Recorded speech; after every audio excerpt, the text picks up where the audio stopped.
자, 이번 이야기는 시청자 치즈버거님께서 이야기를 들려주실 겁니다. 사실상 우리나라에서는 공감하기가 좀 힘든 이야기일 수 있어요. 하지만 해외에서는 굉장히 이런 일이 빈번하게 일어날 수 있습니다, 여러분들. 자, 그럼 바로 만나보도록 할게요. 여보세요? 아, 치즈버거님 안녕하세요. 예, 안녕하세요. 네, 아이고, 괜찮습니까? 지금 방송 중이신가요? 아니면? 방송 중이죠? 아, 그래요? 그럼 네. 바로 시작하는 건가요? 자, 진정하시고요. 일단은 치즈버거님 오늘 해주실 이야기가 캐나다에서 겪었던 일인가요? 예, 맞습니다. 직접 겪으신 이야기죠? 실제 제가 예. 겪었고요. 예. 글쎄요, 저는 귀신도 믿고, 그다음에 여러 가지 종교적인 부분에 대해서 다 믿습니다. 믿지만 제가 실제로 이렇게 귀신을 보거나 하진 않고요. 이거는 제가 실제 캐나다에서 겪었던 일이라서 돌비님의 팬으로서 저도 한번 이야기를 해볼까 합니다. 야, 이게 왜 무섭냐면요. 이거는 현실 공포 쪽이잖아요. 예, 맞습니다. 근데 사람이 무서운 게 아닙니다, 여러분들. 이거는 사람이 무서운 게 아니에요. 그렇기 때문에 저는 상상을 했을 때 굉장히 무서웠거든요. 자, 그러면 바로 출발을 해보도록 하겠습니다. 렛츠고! 기릿! 치즈버거요!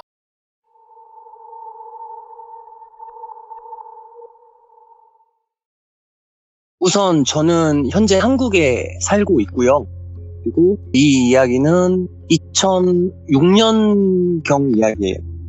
그때 당시 저는 캐나다에서 유학 생활을 하고 있었던 중이었어요.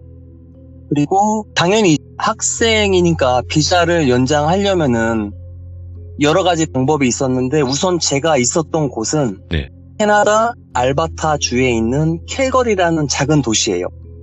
그리고 제가 비자를 연장할 수 있는 방법은 그때 당시에 두 가지가 있었는데 첫 번째는 한국에 가서 학생 비자 연장 신청을 다시 하는 방법, 그리고 두 번째는 캘거리에서 밴쿠버에 있는 한인 대사관에 가서 비자를 연장하는 방법, 이렇게 두 가지가 있었습니다. 예. 그래서 정신없이 학교를 다니다 보니까 이게 보름도 안 남았다는 걸 알고 당연히 제 입장에서는 밴쿠버로 갈 수밖에 없는 상황이었죠. 그때 당시가 4월 말에서 5월 초로 넘어가는, 그러니까 한국으로 치면 한참 벚꽃이 필 때겠죠? 네, 날씨 좋겠네요. 예, 여기서 잠깐 제가 말씀드리고 싶은 부분이 캐나다 알바타 주에 있는 그 캘거리라는 도시는 네. 여름이 한 달 반밖에 안 되는 도시예요. 아, 그리고 겨울이면은 마이너스 20도에서 심지어는 30도까지 내려가고요. 예. 그래서 여름이면은 캘거리 사람들이 여름을 만끽하려고 수영복 입고 밖에서 돌아다닐 정도로 여름을 정말 소중하게 생각하는 도시 중에 한 곳이에요. 어찌됐건 저는 그때 당시에 환율이 되게 비싸서 캘거리에서 밴쿠버까지 왕복이 1,500불 정도 됐었고 한국 돈으로는 거의 한 200만 원 정도 됐었거든요. 제 입장에선 상당히 부담이었어요. 그래서 어쩔 수 없이 캘거리에서 밴쿠버까지 운전을 해서 가자. 네. 그렇게 선택을 하고 학교가 끝나면 전 또 알바를 했거든요. 네. 알바가 끝났을 때 저녁 10시 정도 돼서 여기서 말씀드리고 싶은 게 캘거리에서 밴쿠버까지 1,300km 정도가 되고요. 예. 차로는 12시간에서 13시간 정도 운전하면은 되는 거리입니다. 예. 그리고 그때 당시 저는 운전을 너무 좋아했어요. 예. 너무 좋아해서 그때 당시 제가 1997년식 머스탱을 몰고 다녔어요. 아우, 말 한 마리. 예, 그래도 네. 뭐 제가 열심히 알바해서 산 차니까. 네. 참고로 머스탱이란 차는 후륜 구동입니다. 그래서 나름대로 계획을 잡고 오케이, 그러면 저녁 10시 알바가 끝나면 밴쿠버에 도착하면은 나는 그래도 9시간, 10시간은 충분히 끊으니까 대사관 도착해서 비자 연장하고 밴쿠버 다운타운 가서 좀 친구들 만나가지고 놀고 한숨 잤다가 저녁에 오면 되겠구나 라고 생각을 하고 나름 설레이는 마음으로 캘거리에서 저녁 10시에 출발을 한 거죠. 네. 그리고 캘거리에서 밴쿠버로 가는 도로는 딱 일본 국도밖에 없어요. 그 일본 국도만 타고 쭉 가면은 네. 밴쿠버가 나옵니다. 여행을 좋아하기 때문에 많이 왔다 갔다 한 도로라서 뭐 당연히 기억에 있고 경험이 있으니까 전혀 문제될 게 없다고 생각을 했지만 그때 당시에 눈이 살짝 있어서 눈이 좀 있어도 뭐 천천히 운전하면 되겠거니 하고, 왜냐면 제가 친구들이 또 밴쿠버에 있어서 전화를 해보니까 그 지역엔 눈이 다 녹고 되게 선선하다고 하더라고요. 네. 그래서 출발을 했죠. 출발을 하고 캘거리에서 밴쿠버를 가는 도중에 1시간 반 정도 운전을 하다 보면은 밴프라는 되게 유명한 관광지가 있어요. 네. 유명한 관광지가 있고 그거를 이제 밴프 국립공원이라고 하거든요. 네. 한국으로 치면 저는 지금 강원도에서 서울로 가는 겁니다. 그렇게 생각하시면 좀 이해가 빠르실 거예요. 그래서 그 산맥을 타고 내려갔고 그 다음에 골든이란 작은 도시가 나옵니다. 일본 국도를 쭉 따라서 많은 도시들이 있거든요. 그래서 골든에 도착했을 때 앞에 이렇게 로드 크루즈라고 돼 있더라고요. 그러니까 길 막힘 이렇게 써져 있더라고요. 그래서 이게 뭐지 하고 휴게소가 있잖아요. 한국으로 네. 치면 휴게소죠. 근데 캐나다에 있는 이 휴게소들은 한국처럼 이렇게 큰 휴게소가 아니라 그냥 주유소에 작은 편의점 하나, 그게 전부였어요. 네. 그래서 휴게소에 들려가지고 사람들한테 여쭤봤죠. 이거 지금 길이 문제가 있는 거냐? 그러니까 차가 사고가 나서, 왜냐면은 그 일본 국도가 한국처럼 3차선, 4차선이 아니라 그냥 1차선 국도거든요. 네. 그래서 차가 사고가 나면은 길을 다 막고 그 작업이 끝날 때까지 기다려야 된다는 거예요. 근데 제가 성격이 엄청 급하거든요. 네. 그래서 지도를 한번 펼쳐봤어요. 펼쳐봤더니 골든에서 제 기억에 맞다면 95번 국도예요. 아, 네. 예. 빠지는 길이 있네. 95. 예, 빠지는 길이 있고 지도를 보니까 그 도로로 가면 한 1600km 정도 돼요. 그러니까 3,400km가 더 걸리지만 그래도 저는 그 다음날 바로 친구들과 약속도 있었고 대사관에서 반드시 비자를 연장해야 하기 때문에 한참 고민을 하다가 제가 한번 여쭤봤어요. 여기 95번 국도로 가면 괜찮겠냐 물어보니까 그쪽 캐네디안 사람들이 그거 좋은 생각 아니야. 지금같이 이렇게 위험할 때는 안 가는 게 좋은 것 같아.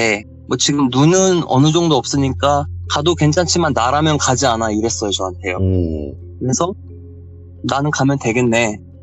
그리고 이제 어떻게 편의점에서 그렇게 되지? 예. 그때 당시에 제가 하루에 담배를 한 3갑씩 폈어요. 예. 담배 애호가였고 또 커피 애호가여서 가장 큰 사이즈 커피를 시켰고 담배, 치토스, 아직도 기억나요. 치토스, 그다음에 초코바 네. 이렇게 한 개씩 사서 95번 국도를 타고 갑니다. 그때 정말 몰랐어요. 그게 악몽의 시작일 줄은 정말 몰랐어요.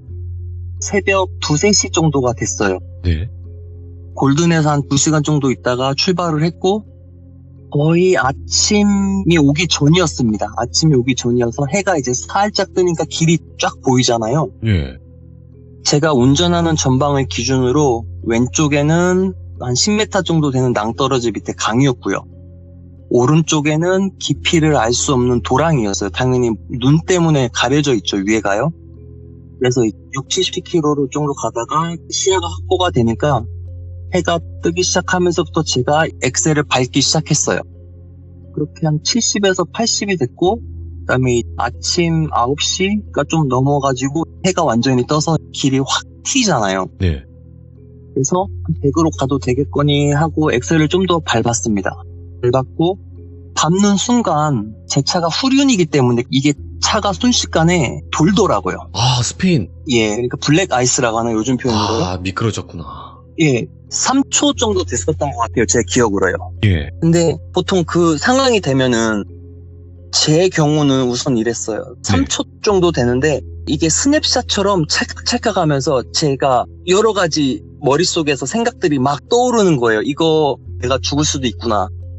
그리고 두 번째로 오른쪽으로 가면은 도랑이고 왼쪽으로 가면 낭떠러지고 그리고 그 밑에 바로 강인데 이게 지금 얼어있는 강인지 녹는 강인지 위에 얼음이 어떻게 되는지 상황을 모르잖아요. 맞죠. 근데 그 정말 짧은 2, 3초 사이에 그 수십 가지 생각이 머리에서 돌더라고요. 저도 몰랐어요. 예. 인간이 이렇게 극한 상황에 가면은 내 회전 속도가 빨라지는구나. 그래서 지금 내가 조금이라도 살 수 있는 1%라도 내가 살 수 있는 좀 더 많은 확률이 뭐가 있을까라고 하다가 결국엔 할 수 있는 건 해봐야 되니까요. 순간적으로 오른손으로 사이드를 올리면서 엔진 기어를 내렸어요. 그리고 왼손은 창문을 내렸어요. 네. 왜냐면 만약에 물속에 빠지더라도 수압 때문에 창문이 안 열릴까 봐요. 그 생각을 2, 3초 안에 했어요. 근데 와. 결정적으로 그 생각이 끝날 때쯤에 저 그때 알았습니다. 왜 사람들이 사람들이 죽기 전에 마지막으로 먹고 싶은 음식을 꼭 먹게 해주잖아요. 예. 제가 사실은 치즈버거를 엄청 좋아하거든요. 그래서 닉네임이. 예, 예. 맥도날드 치즈버거를 너무 좋아했어요. 예. 근데 치즈버거도 뭐 같은 맥도날드라도 밴쿠버 맥도날드하고 캘거리 맥도날드하고 맛이 좀 다르거든요. 그렇죠.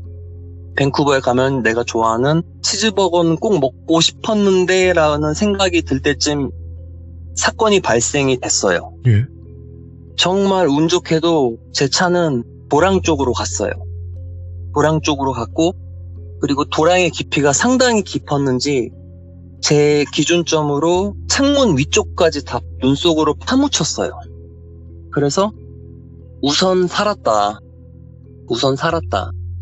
그런데 사람이 간사한 게요. 살은 건 살은 거고, 그래서 어떻게 해야 나머지 내 인생을 살려낼 수 있을까, 또 그런 생각이 들더라고요. 그쵸. 이제 이 상황을 또 이겨내야 되니까. 예, 지금 현재 이 상황은 제가 눈 속에 묻힌 거잖아요. 네. 그리고 제가 캘거리에서 10년이 넘게 살아봐서 아는데 추위라는 게 어떤 건지 정확하게 알거든요. 근데 차가 눈 속에 파묻히면서 첫 번째로 시동이 꺼지더라고요. 오. 시동이 꺼지면서 다시 켜도 당연히 켜지지 않더라고요. 예. 그래서 일단은 한 30분 정도 고민을 했어요. 밖으로 나오지도 않고요. 왜냐면 당연히 바깥 온도가 춥기도 하고 제가 이 창문을 내리면 눈이 또 차 안으로 들어오잖아요. 그래서 고민을 하던 중에 그나마 다행인 차가 눈 속에 있으니까요. 춥지 않았어요.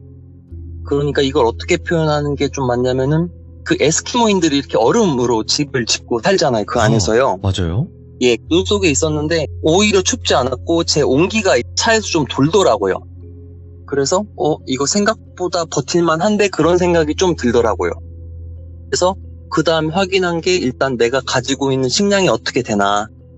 당연히 치토스 하나, 초코바 하나 그렇게 있었고, 그다음에 캐나다 사람들은 나라가 크기 때문에 생수를 꼭 트렁크나 뒷좌석에 한 박스씩 싣고 다녀요. 그래서 물 한 박스 하나 이렇게 있더라고요. 정말 많은 생각을 했어요. 어떻게 해야 되나. 뭐 당연히 그 도로에 차가 지나간다면은 일 처리가 좀 빠를 수도 있고 내 핸드폰이 터진다면은 구조 요청을 할 수도 있는데 정말 아무것도 안 됐어요. 아이고. 그 시기에 그 도로를 가는 차는 한 대도 없었어요. 그러고 있다가 해가 바로 지더라고요. 바로 해가 지고 당연히 이제 핸드폰 배터리가 나갔고 그다음에 느낌상으로 이제 저녁 8시, 9시 정도가 됐었고요. 네. 그럼에도 불구하고 하늘에 있는 별들은 너무 아름답다라는 걸 그때 제가 처음 알았어요. 유학생을 하면서 이렇게 내가 아름다운 광경을 본 적이 있었나? 그러고 있다가 이제부터는 체감상으로만 얘기를 할게요. 시간이 몇 시간이 지났는지는 모르겠지만 우선은 몸을 좀 녹이면서 고민을 하고 있던 찰나에 뒤에서 예. 슥슥 하는 소리가 들리더라고요. 누가 왔다. 예. 잠깐 여기서 제가 말씀드릴 게 하나 있는데 한국은 눈이 내리면 다시 녹고 눈이 내리기 때문에 사람이 걸으면은 보드득 보드득 하고 소리가 나요. 예. 그런데 캐나다 산에서 내린 눈은 녹질 않기 때문에 눈을 밟아도 이렇게 발이 툭 빠집니다. 이제 그 소리가 슥슥 이렇게 나더라고요. 근데 제가 그때 정면을 바라보고 있었는데 뒤쪽에서 그 소리가 나서 이게 상식적으로 저는 상당히 현실적인 사람이거든요. 예? 말이 안 되잖아요. 뒤에서 소리가 나는 게요. 차가 와야 되는 게 맞는데 맞아요. 왜 뒤에서 발자국 소리가 나는지 전 이것부터 제 머릿속이 너무 혼란스러웠어요. 그러고 있다가 좀 더 발자국 소리가 들리더라고요. 근데 뒤쪽은 눈에 가려져서 안 보였었고 그 다음에 이게 제가 차가 파묻혔을 기준점으로 왼쪽 백밀러는 뒤쪽이 보였는데 오른쪽 백밀러는 또 안 보였거든요. 네. 근데 오른쪽에서 이렇게 걸어오는 소리가 들리더라고요. 자세히 들어보니까 이게 슥슥슥슥 이렇더라고요. 그러면은 한 명이 아니라 두 명이잖아요. 예. 그때부터 이게 만약에 내가 지금 잘못 듣는 게 아니라면은 이거는 나를 해할 수밖에 없는 어떤 상황일 수밖에 없다. 그래서 나를 보호할 수 있는 그 무언가가 있을까라고 옆을 봤는데 아무것도 없었어요. 예. 그 발자국 소리가 이렇게 차 트렁크부터 쿵쿵쿵쿵 하면서 제 앞쪽 유리 쪽으로 걸어오더라고요. 그래서 봤는데 털이 있더라고요. 뭐야 이거? 그리고 두 발을 내들었을 때 저는 바로 알았어요. 아, 곰이구나. 헐. 곰이구나. 그 곰이 제 앞쪽 창문에서 이렇게 내려와가지고 저를 딱 보는데 아직도 그 표정을 잊을 수가 없어요. 살짝 고개를 이렇게 내리고 저를 바라보는데 공포가 뭔지 저도 잘 알지만 그건 공포라고 말할 수 없었어요. 그냥 악몽 그 자체였어요, 저한테. 와. 그냥 악몽이었어요. 무슨 근데- 곰이에요? 캐나다 곰입니다. 아, 그 종류는 정확히 모르시고요. 예, 종류는 모르고 캐나다에 곰이 엄청 많거든요. 그래서 제가 캐나다에 그때 당시 오래 살아서 곰에 대한 사람들이 하는 말을 제가 많이 들어서 절대 움직이지 말고 눈동자도 마주치지 마라, 뭐 그런 얘기를 저도 들은 게 있어서 이 곰의 표정을 살짝 봤는데 고개를 내리고 저를 바라보면서 입 쪽에는 침을 흘리는데요. 입김하고 침이 이렇게 나오는데 그때 바로 알았어요. 이 곰이 날 해할 수도 있고 이 안에 있는 나를 해하고 싶은데 쉽게 얘기하면 조개 껍질 안에 있는 조개를 먹어야 되는데 이걸 어떻게 먹자는 그 표정이요. 그 잊을 수가 없어요. 그건 본 사람만 알아요. 와, 소름 쫙 끼쳤다 지금. 저는 처음 그때 알았어요. 동물도 표정이라는 게 있구나. 그래서 1시간 정도 계속 주위를 돌았어요. 주위를 돌았고 그리고 한참 돌다가 다시 제 앞쪽에서 어슬렁 걷더니 제 기준으로 앞쪽 길로 쭉 도로를 따라서 걸어가는 거예요. 네. 그래서 한숨이 쑥 나오면서 아직도 긴장이 돼요. 그때 생각만 하면은 소름이 끼쳐요. 그래서 살았다라는 생각보다요. 우선 갔다. 몰랐어요. 제 몸에 식은땀이 그렇게 많이 났는지 그때 알았어요. 그렇게 있다가 정말 뜬 눈으로 아침이 올 때까지 제가 기다렸어요. 그리고 그렇게 앞쪽으로 갔던 곰이 새벽에 올 때쯤 다시 한번 또 오더라고요. 그때 알았어요. 아, 이 곰의 구역이 내가 지금 있는 여기구나. 저 곰의 구역이구나. 거기까지 제가 눈치를 채고 그러면 내가 살 길을 찾아봐야겠다. 적어도 머나먼 캐나다에서 제가 곰의 먹이가 될 수는 없잖아요. 그래서 지도를 한번 쭉 봤어요. 쭉 보다가 아침이 밝았고 다시 한번 주도 면밀하게 봤어요. 골든에서 제가 빠져나왔을 때 60에서 80km로 4시간 정도 왔다면은 제 감이 맞다면 150에서 200km는 왔을 거고 그러면 이 기준점에서 내가 앞쪽으로 가야 작은 마을이 있을 건데 최소 짧으면 20km, 길면 한 50km 정도는 되는 거리더라고요. 그리고 제가 운전하면서 왔었을 때 작은 마을 하나도 지나갔거든요. 예. 근데 작은 마을로 가려면 30km 정도만 뒤로 걸어가면 됐을 것 같더라고요. 그때 당시에. 예. 그래서 정말 고민을 하다가 최대한 내가 살 수 있는 방법이 뭔지 엄청 머리를 쓰면서 고민을 했어요. 그리고 나름대로 고민을 하고 그렇게 해가 뜨더니 당연히 그 광경은 정말 아름다웠어요. 아름다웠고 해가 가장 높게 떴을 때가 사실 가장 온도가 올라가면서 따뜻하거든요. 그래서 짐을 나름대로 싸고 그다음에 곰이 네. 어찌됐건 저한테 다시 온다는 걸 알고 있었고 그리고 처음에 뒤쪽에서 와서 다시 앞쪽으로 갔다가 다시 앞쪽에서 저한테 오고 또 뒤쪽으로 갔잖아요. 예. 그러면 뒤쪽으로 갔다라는 건 제가 앞쪽으로 가야만 중간에 인터벌이 좀 벌어져서 제가 살 수 있는 확률이 좀 많아지잖아요. 그래서 나름대로 엄청 생각을 하고 그래 그럼 난 앞쪽으로 가자 하고 초코바하고 치토스하고 그다음에 물하고 챙겨서 떠날 차비를 하려고 딱 나오는데 문득 그런 생각이 드는 거예요. 잠깐만 이게 지금 차가 눈에 파묻혔기 때문에 시동이 안 걸리는 거잖아요. 네. 그러면 이 눈을 파헤치면 시동이 걸릴 수도 있다라는 얘기잖아요. 그래서 잠깐 어차피 내가 눈 속에 있었기 때문에 뭐 추위에 떨지도 않았고 봉상을 입은 것도 아니고 나름대로 지금 컨디션이 그리 나쁘지 않으니까 일단 눈을 파보자. 그러면 눈을 파려면 삽이 있어야 되는데 삽이 없잖아요. 그래서 책가방을 봤더니 노트북이 있더라고요. 근데 그때 당시 노트북이 엄청 무거웠어요. 그래서 저는 결정을 내리면 행동에 옮기는 성격이거든요. 정말 힘들게 벌어서 그 노트북을 반절로 부셨어요. 왜냐하면 모니터 쪽이 좀 더 가볍잖아요. 이야, 예. 그래서 출발하기 전에 눈을 한번 파봤어요. 예. 깊이가 어느 정도인지, 내가 해가 떨어지기 전에는 팔 수 있는지. 근데 눈이 가벼우니까 생각보다 쉽사리 파지더라고요.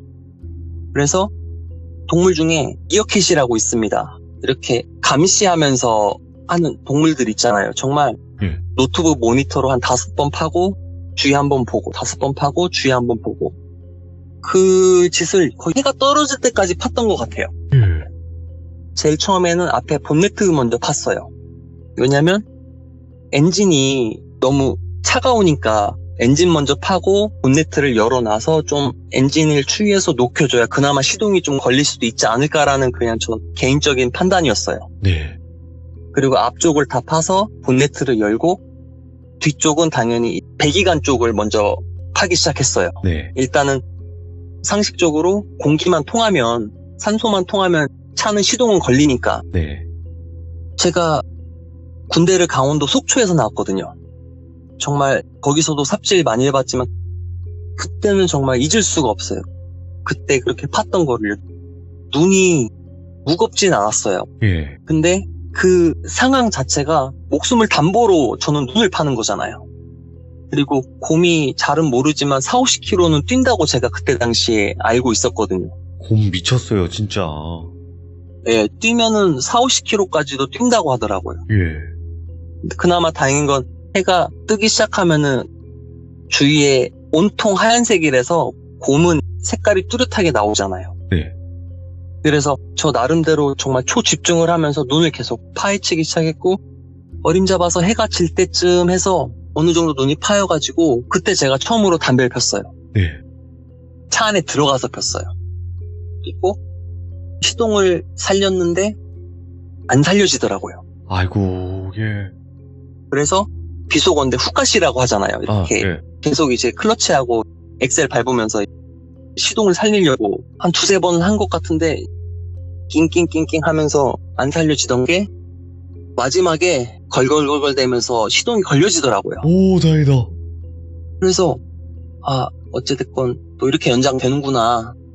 따뜻한 바람이 제 몸을 감싸는데 진짜 눈물이 나더라고요. 예. 아직도 생생히 기억해요. 눈물이 나요. 그러고 있다가 기름칸을 봤더니 한 반 칸 정도 남았더라고요. 그래서 일단 몸을 충분히 녹이고 그때 제가 첫 번째 초코바를 먹었어요. 초코바를 먹고 어찌됐건 몸에 에너지가 좀 들어가니까 다시 한번 처음부터 제가 했었던 걸 쭉 고민해보고 뭘 잘못했는지, 내가 뭘 해야 될지, 그리고 앞으로 내가 어떻게 해야 곰에 밥도 안 되면서 난 여기서 살아서 나갈 수 있을지 여러 가지 생각이 교차되더라고요. 예. 그렇게 다시 또 해가 졌고 다시 저녁이 됐고 예상했던 대로 그 곰이 또 왔어요. 근데 이제 여기서부터는 제가 이미 눈을 다 파놨잖아요. 예. 그러니까 곰은 이제 저한테 접근은 안 하더라고요. 주위를 돌면서 뭔가 바뀐 거에 대해서 인식만 하고 다시 이번에 또 뒤쪽 도로로 가더라고요. 예. 그래서 알겠다. 내가 이제 알았다. 그때 제가 처음으로 닭살을 돋았던 게 내가 차에서 내려가지고 어느 쪽으로 가던 저 곰은 날 쫓아오겠구나. 이 곰이 앞쪽으로 한번 뒤쪽으로 한번 그리고 또 앞쪽으로 한번 뒤쪽으로 한번 계속 자기 구역에서 그것도 사람이 만든 도로를 왔다 갔다 한다는 건 제가 차 밖에서 어디론가 가게 되면 그 도로를 따라간다는 걸 이 곰이 안다는 거잖아요. 그러면 이 곰은 제가 상상하는 거 이상으로 영악하고 똑똑한 곰이라는 거잖아요. 그런 생각을 하니까 이게 내가 설마 했던 게 맞구나. 내가 내려서 어느 쪽으로 가건 이 곰은 날 쫓아오겠구나. 그 생각을 하니까 소름이 돋지만 한편으로는 너무 억울한 거예요. 그렇게 죽을 수도 있다라는 생각을 하니까요.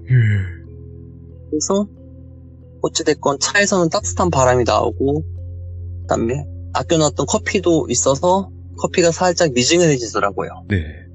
그리고 제가 좋아하는 노래도 나오니까 처음으로 좀 나름대로 여유로움을 느낄 수 있었어요. 물론 이제 제가 밖에 나가게 된다면 죽거나 살거나 둘 중에 하나겠지만 당장 그 순간만큼은 괜찮았어요. 네. 제가 말주변이 없어서 이렇게 말해도 될지 모르겠지만 죽기 전에 즐기는 최후의 만찬? 약간 그런 표현이 맞는 것 같아요. 그 정도로 저는 제가 죽을 수도 있다는 걸 느꼈어요. 그때까지 역시나 차 한 대가 그 도로로 안 지나가더라고요. 네. 그래서 그렇게 이제 새벽이 지나갈 때쯤 핸드폰을 풀로 충전하고 가장 해가 중천에 떴을 때 따뜻하니까 그때 가야겠다 생각을 하고 따뜻한 바람이 나오니까 그냥 한 4-5시간만 자자 하고 잠을 잤어요. 네. 근데 정말 체감상 1-2시간밖에 안 잔 것 같은데 눈을 딱 뜨니까 다시 해가 지더라고요. 그러니까 저는 거기서 10시간을 넘게 잔 거예요. 그 따뜻한 차 안에서요. 정말 죽어도 싸다 그런 생각이 들 정도로 제 자신이 정말 그렇게 한탄스러운 적은 처음이었어요. 예. 인간이란 게 그렇게 간사하구나. 네. 그런 생각도 들면서 어찌됐건 일단 다시 해가 저물기 시작했으니까 5시부터 최소 20시간 이상을 기다려야 전 밖으로 나갈 수 있는 거잖아요. 네. 근데 그때부터 두 번째 문제가 또 생기기 시작했어요. 눈 속에 있을 땐 몰랐는데 막상 제가 눈을 싹 파헤치고 차가 밖에 있는 상태에서 차가 이제 거기서 기름이 바닥났고 시동이 꺼지면서 그때 추위가 몰려오더라고요. 그래서 정말 차 안에서 얼어 죽을 수도 있겠다라는 생각도 들었고 이게 눈 속하고 눈 밖은 엄청 다르더라고요. 다시 네. 생각해 보니까요. 근데 그렇게 되면 사람이 엄청 졸리거든요. 예. 근데 그렇게 자면은 그렇게 죽는 거라고는 걸 저도 알고 있거든요. 그래서 정말 악착같이 버텼어요. 해가 뜰 때까지 버텼어요. 어떻게 버텼는지 모르겠어요. 그 20시간 남짓한 그 시간을요. 다시 이제 해가 뜨기 시작하는데 이제 마지막이다. 마지막이고 물론 제가 중간에 하나 빼먹은 게 있는데 그 곰은 계속 왔다 갔다 하더라고요. 안 가고 계속. 예. 보통 그 상황 되면은요. 사람이 포기한단 말 있잖아요. 예. 근데 저는 심지어 그때 유서 한 장 안 썼어요. 그 차에다가. 보통 유서라는 걸 쓰잖아요. 사람이 어떤 상황에서 정말 해볼 짓을 다 하다가 안 되면 유서라는 걸 쓰는데 저는 유서 한 장 저는 살고 싶었어요. 그때. 네. 그래서 해가 가장 밝게 뜨고 이 정도면 내가 걸을만 하다라고 생각이 들었을 때 이제 나가자 하는데 이 오른다리가 안 움직이더라고요. 예.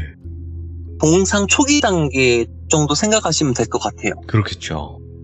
그래서 우선은 걸어야 되고 난 여기서 무조건 30km 이상은 걸어야 되니까 그리고 그때 당시 제 마지막 기억이 맞다면 곰이 뒤쪽으로 갔으니까 난 앞쪽으로 정말 빨리 걸어가야 되거든요. 근데 한 가지 걱정스러운 점은 하나 있었어요. 예. 곰이 시각하고 후각이 되게 밝거든요. 미쳤죠, 진짜로. 예, 제가 만약에 이 문을 여는 순간 저의 최치가 다 퍼질 거 아니에요. 그럼요. 그래서 정말 여러 가지 생각을 하고 그래도 여기서 얼어 죽는 것보다 나가는 게 낫다 예. 라고 판단을 해서 저 그때 처음 알았어요. 신은 존재하는구나라는 거 저는 그때 알았어요. 오, 예. 네. 제가 차 문을 열고 5m도 안 걸어갔어요. 예. 근데 앞쪽에서 큰 차가 한 대가 오더라고요.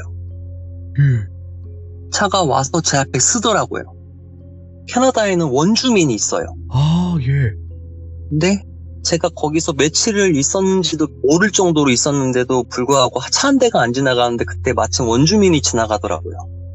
저를 보더니 바로 아직도 기억이 나요. 저를 딱 보고 엽총이라고 하죠. 아, 예.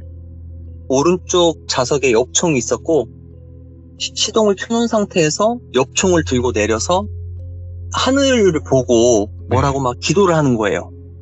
나는 지금 헬프 해달라고 하는데 이 사람은 기도를 그 자리에서 3분 정도 했었던 것 같아요. 그리고 저한테 너 살았어 걱정하지 마 이렇게 얘기를 하는 거예요. 그때 진짜 눈물이 나는데 아직도 그 순간을 제가 잊을 수가 없어요. 와. 지금도 감정이 좀 복받쳤는데 정말 잊을 수가 없어요. 그래서 제가 얘기를 했어요. 이런 일이 있었고 곰이 이랬다 그랬더니 아무 걱정하지 마. 그 사람 저한테 계속 그랬어. 아무 걱정하지 마. 진정해 하면서 제 차를 케이블을 연결해가지고 바깥으로 빼주시고 제가 그 오른쪽 좌석에 탔죠. 네. 좌석에 탔고 물론 이제 그 차를 빼는 도중에 저한테 그 엽총을 심지어는 줬어요. 주고 너는 다른 거 할 필요 없이 곰이 오는지 안 오는지만 확인을 해줘 저한테 이랬어요. 그래서 엽총 들고 있다가 곰이 온다 그럼 자기한테 총을 달라는 거죠. 자기가 쏠 테니까. 그래서 제 차가 밖으로 나왔고 저는 그 사람 트럭 오른쪽에 앉아서 가는데 도대체 몇 번인지 모르겠더라고요. 죽음과 삶을 오간다고 하잖아요. 보통. 저는 그게 몇 번을 왔다 갔다 했는지 모르겠어요. 그 3, 4일이라는 그 시간 동안요. 근데 제 기준점으로 앞쪽 도로로 가고 있는데 저기 앞에서 9만 마리가 걸어오는 거예요. 오, 예. 저 만약에 그때 당시에 앞쪽으로 갔으면 그 곰이 저 먹었을 겁니다. 먹이로. 그러니까 제가 계산을 잘못한 거예요. 저는 뒤쪽으로 갔었어야만 맞는 거죠. 그래서 차가 이렇게 지나가는 거 보니까 그 곰이 이렇게 옆쪽으로 보랑으로 쓱 빠지더라고요. 저는 몰랐어요. 곰이 그런 존재인지 몰랐어요. 너무 영악한데? 정말 근데 이렇게 보이잖아요. 차가 지나가면서 그 곰이 하는 행동들이 일자로 서가지고 사람처럼 서가지고 저를 보면서 크릉크릉 하는데 이건 소름 정도가 아니었어요. 그래서 저 곰이라고 그랬더니 걱정하지 마. 그 원주민은 계속 그렇게만 얘기했어. 걱정하지 마. 그래서 제가 물어봤어. 저 곰 쏘면 안 돼? 그랬더니 먼저 해야 하지 않는 이상 절대 쏘지 않는 거야 이러더라고요. 저한테. 그것도 맞는 것 이게 같네. 표현이 한국말로 해서 그러지 다 당연히 영어로 표현을 하기 때문에 약간 표현에 어눌함이 좀 있는 것 같아요. 그리고 캐나다는 원주민 보호구역이라고 있습니다. 예. 그래서 보호구역으로 한 1시간 반 정도 갔었던 것 같아요. 제 차를 끌고요. 그리고 나서 이제 제가 물어봤어요. 아니 근데 너는 무슨 일이 있어서 그 도로로 이렇게 간 거니? 그러니까 자기가 10일에 한 번씩은 그 도로로 가는데 꼭 저 같은 사람들이 있대요. 한 해에 30에서 40명이 그 도로를 들어가서 사고가 나고 동물들한테 해하는 것도 다고 그런 것들이 되게 많다고 하더라고요. 신이 널 살렸다 저한테 그런 얘기를 하더라고요. 예. 그래서 제가 또 물어본 거는 그러면 너는 그 도로로 간 게 나 같은 사람 때문에 혹시나 모르니까 그 도로를 한번 가본 거니? 물어보니까 자기가 10일에 한 번씩은 그 도로를 꼭 간대요. 네. 원주민들끼리 이렇게 한 번씩 10일에 한 번씩은 나눠서 다닌다고 하더라고요. 그러니까 엄청 좋으신 분들이죠. 저는 그러네. 그때 당시까지만 해도 원주민에 대해서 잘 몰랐거든요. 캐나다에 살고 있었지만요. 그래서 원주민 보호구역에서 저한테 따뜻한 코코아 한 잔을 내왔고 그 다음에 많이 굶었으니까 감자 스프도 준 것도 제가 기억이 나고요. 원주민이라고 해서 이렇게 천막이나 그런 게 아닙니다. 원주민 구역이 따로 있고 캐나다 사람들하고 똑같이 이렇게 주택 같은 것도 있어요. 그래서 거기서 먹고 컨디션 회복해서 그 원주민이 제 타이어에다가 겨울에 쓰는 체인 있잖아요. 아, 네. 그것까지도 해줬고 그렇게 해서 저는 꽤 늦었지만 그래도 밴쿠버에 도착을 했고 제가 밴쿠버에 도착을 해서 올 때는 탁송을 맡겼어요. 제가 목숨을 담보로 그렇게 하는 건 아니다라고 생각을 해서 올 때는 비행기 타고 왔습니다. 어우, 잘하셨다. 아우, 예. 네, 그래서 제가 몇 개의 에피소드가 없는데 그 중에 한 개를 한번 얘기해봅니다. 오늘 와. 마무리는 이렇게입니다. 진짜 공포 중에서도 이 생존담 자체가 제일 겪어서는 안 되는 일들 중에 하나거든요. 그렇죠. 그쵸? 우리가 이런 일은 영화에서나 보거나 아니면 어떤 사건, 사고를 다루는 곳에서만 볼 수 있다라고 생각을 할 수 있지만 이게 내 경우인 상황이 있는 거거든요. 진짜 경험자 입장에서는요. 네네. 살고 싶다라는 생각이 얼마나 간절하냐에 따라서 살 수도 있고 죽을 수도 있는 것 같아요. 야. 네, 그리고 돌비님도 아시겠지만 착하게 살아야 됩니다. 그래서 아니 근데 캐나다 이야기를 나오니까 캐나다에 예. 사시는 분들인지 모르겠지만 곰 얘기를 굉장히 처음부터 많이 하셨긴 했었어요. 아, 그래요? 곰이 예. 굉장히 많나 보네요, 거기는. 엄청 많아요. 진짜 많아요. 그리고 그때 당시가 저도 후에 알았는데 네. 곰이 겨울잠에서 깨어난 지 얼마 안 된 시기더라고요. 아, 안 그래도 제가 예, 여쭤보려고 했던 게 우리나라에만 사셨던 분들은 곰은 겨울잠 자잖아요. 근데 왜 겨울에 나타났어요? 말이 돼요? 이러시는데 겨울잠 자고 일어난 시기잖아요. 4월, 5월이면. 예, 맞아요. 야, 배가 엄청 그리고- 고플 때네 또. 가장 배고플 때고 와. 심지어는 같은 동족끼리도 해야 할 때가 그 시즌이라고 하더라고요. 예. 그러니까 저는 그냥 지옥행을 제가 제 스스로 걸어간 거죠. 차를 타고. 그래서 더 위험하다고 했구나. 예. 와, 진짜 무섭네요. 그리고 오늘 이야기에서 느낀 게 뭐냐면 곰이 얼마나 영악하고, 그러니까 우리가 뭐 흔히들 야 미련 곰탱이야 막 이러잖아요. 그런데 곰은 예. 절대 미련하지가 않다고 하긴 했었어요. 제가 다큐 같은 거 봐도 똑똑하고 영악하고 끈질기고. 제가 느꼈었던 거는 영악하면서 예. 기다릴 줄 알아요. 끈질기다 예, 진짜. 기다릴 줄 알아요. 그리고 제가 느끼기는 그 곰은 사람을 먹어봤던 곰일 것 같아요. 느낌이. 예, 그 원주민도 그랬어요. 그죠? 분명히 해양 곰이고 와. 그거를 알기 때문에 저러는 거다. 사람 맛을 아는 네, 거지, 얘가. 예, 맞아요. 맞아요. 그리고 제가 사고 났었던 그 구역에서 가장 많이 사고가 많대요. 정말 조심해야 돼요. 이거 캐나다에 계신 분들 진짜 조심해야 됩니다. 이 길 지나다니실 때 특히나 여기가 밴프 국립공원 쪽에서 1번 국도랑 95번 국도인데 95번 국도인 거죠? 예, 일어났던 맞습니다. 곳은? 예, 맞습니다. 야, 그냥 비행기 타고 가세요. 그래서 그래요. 올 때는 그 차 탁송 맡겼고요. 비행기 타고 왔습니다. 현지 분들이 위험하다고 하는 데는 다 이유가 있네요. 보니까. 맞아요. 캐나다 혹시 여행 가시거나 유학 준비하시는 분들 뭐 거기 계신 분들 있겠지만 15년 살아본 이상 가장 사실 조심해야 될 게 그런 게 아닌가 싶어요. 워낙에나 자연을 해하는 걸 싫어하는 나라거든요. 아우, 그런 건 좋은데 야생동물로 인한 사건, 맞아요. 사고가 있겠죠. 엄청 많아요. 그것 때문에요. 자, 오늘 치즈버거님께서 진짜 소름 끼치고 직접 겪었던 인생에서 잊을 수 없는 생존담을 들려주셨고, 그리고 동물 공포네요, 이거는 진짜. 아, 이제 좀 긴장이 풀리면서 다리 음. 후들고, 왜냐면은 처음이라서 긴장된 것도 있지만, 네. 그때 당시 기억을 떠올리니까 다시 오네요. 맞아요. 예, 이게 예, 아무래도 트라우마로 좀 남은 트라우마지. 것 같습니다, 제가. 그렇죠. 네. 그렇기도 하고, 이런 일들이 영화에도 실제 이야기가 있잖아요. 곰에게 예, 많을 그렇게 겁니다. 된 예. 이야기가. 한 해 또 곰에게 사고당해서 돌아가시는 분들이 꽤나 많다고 들었으니까. 예. 정말 조심해야 될 부분인 거예요, 이거. 맞습니다. 예. 네. 그래서 좀 곰에 대해서 다시 한번 생각해 볼 수 있는 좋은 시간이 됐으면 좋겠고요. 그리고 맞네요. 이런 얘기 할 수 있게 해주셔서 돌비님 정말 감사합니다. 아이고, 아닙니다. 저에게 또 이런 색다른 공포를 전달을 해주셔서 감사드리고, 오늘 또 치즈버거님께서 생존담의 이야기를 들려주셨지만, 또 다른 이야기도 차차 들려주시면 좋을 것 같아요. 예, 들어가세요. 네, 고맙습니다. 예, 감사합니다. 와, 저는 아직도 치즈버거님께서 그 상황 설명을 굉장히 잘해주신 거거든요.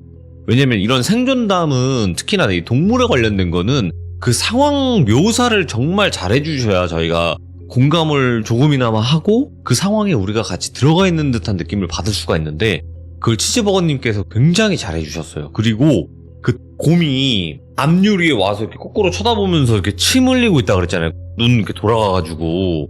와, 그때 그 표정이 있다 그랬잖아요. 그게, 와, 진짜 소름 끼치는 거예요.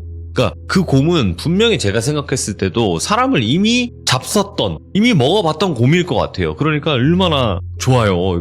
자기가 사냥할 수 있는 사냥감 중에서도 귀한 사냥감이다. 좀 이런 느낌을 받을 수 있는. 그리고 여러분들 아시다시피 곰은 냄새를 막 몇 킬로미터 떨어져 있는데도 맡을 수가 있대요. 냄새를. 얼마나 무섭습니까? 그러니까 여러분들 곰을 만나면 어떻게 해야 되는지는 뭐 유튜브나 어떤 매체에 보면 있을 겁니다. 그대로 하시길 바랄게요. 시청해주신 모든 분들 감사드립니다. 고맙습니다.